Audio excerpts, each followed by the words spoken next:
Monmouth is a very well-coached team. I've known Stephanie for a long time, and I knew she'd have her team extremely prepared. I knew she'd understand the game that we were coming off against Michigan was an emotional game, it was a physical game. It was a game with a lot of ups and downs, and obviously we were victorious at the end, and you want to protect your team as much as possible against an emotional letdown. And I felt like it just took us a while to get going, but I don't want to put it all that it was us. I give credit to how Monmouth came after us. And then at halftime, we just collectively decided that we knew we didn't play well as a team. We just needed to play better and cut our turnovers way down the second half. Our shooting percentage went way up because we were better selection, and our defense really stepped up. I know through the first 2 meetings they were shooting 12%, and that's what helped us get the lead that we did. Coach, they played you very well in the first half, very close first half. What did you say to your team at halftime, and what really allowed you to pull away in that second half? I just taught them. I didn't yell, didn't get emotional. I thought if I go in there uptight, they're going to be uptight. There was part of me that was not happy with the way we played, but I also have to understand that we're in a pretty big stretch here of games. They're emotionally fatigued, and I just had to take a step back and be calm and just teach. And we just talked about where we thought the post openings were.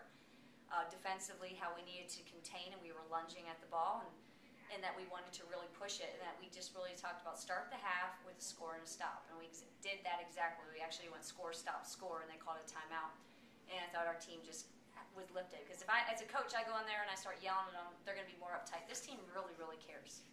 They care about everything we're doing out there, and we just weren't playing well, and we were playing against a team that's extremely well coached, so combine those two. We weren't getting it done. Second half, we got it done. I guess at the end of the day, you're happy that a game is 40 minutes. Coach, you spoke about the emotional impact that these couple games have had.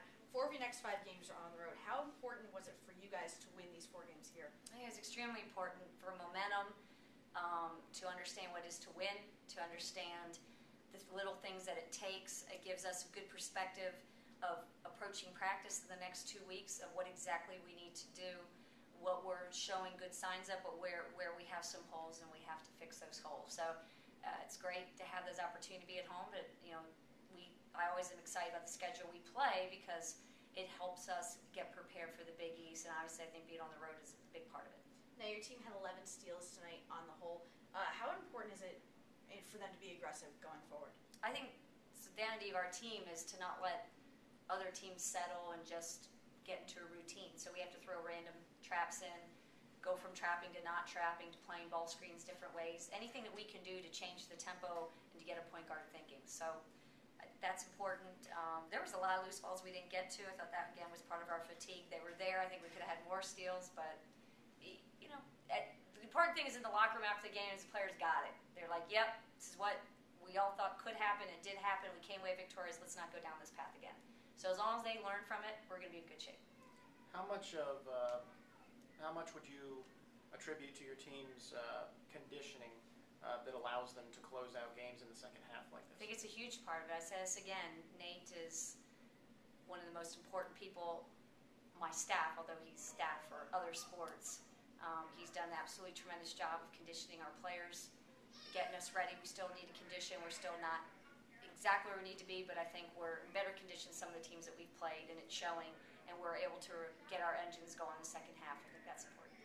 Coach, you had some freshmen play very well tonight, specifically Gabby Minix, who had 8 points, but 21 minutes. Can you talk for a minute about how the freshmen played?